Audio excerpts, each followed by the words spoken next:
25 তারিখে আমাদের নেতা আসবে। আমি সবাইকে আহ্বান জানাবো দিনটা যেন আমরা স্মরণীয় করে রাখতে পারি। বন্ধুরা, বাংলাদেশ যে কারণে অর্জিত হচ্ছে সেটা গণতন্ত্র এবং স্বাধীনতার জন্য।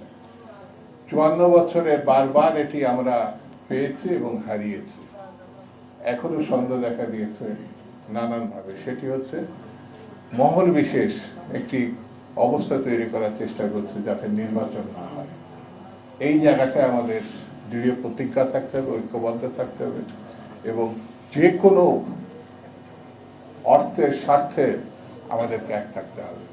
যদি আমরা কোনো কারণে নির্বাচনটা করতে না পারি কোনো কারণে, তাহলে পার্শ্ববর্তী দেশের লাভ হবে, প্রতি স্বৈরাচারের লাভ হবে, কিন্তু বাংলাদেশের জনগণের লাভ হবে না, অভ্যুত্থানকারীদের লাভ হবে না।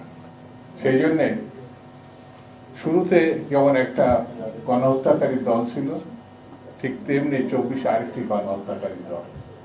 আর বিএনপি হচ্ছে লড়াইয়ের দল, বিএনপি হচ্ছে গণতন্ত্রের দল, বিএনপি হচ্ছে জনসমর্থিত দল। এই দুই গণহত্যাকারী আমাদের বাংলাদেশকে বিপন্ন করতে পারে।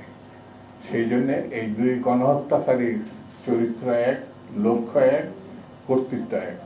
ভালো মানুষের চেহারা নিয়ে যদি আমাদের মধ্যে তারা অবস্থান করার চেষ্টা করছে, কিন্তু সতর্ক থাকতে হবে। কোনো কারণে যদি আমরা ভুল করি তাহলে ভয়ঙ্কর একটি পরিস্থিতির আমরা মুখোমুখি হতে হবে।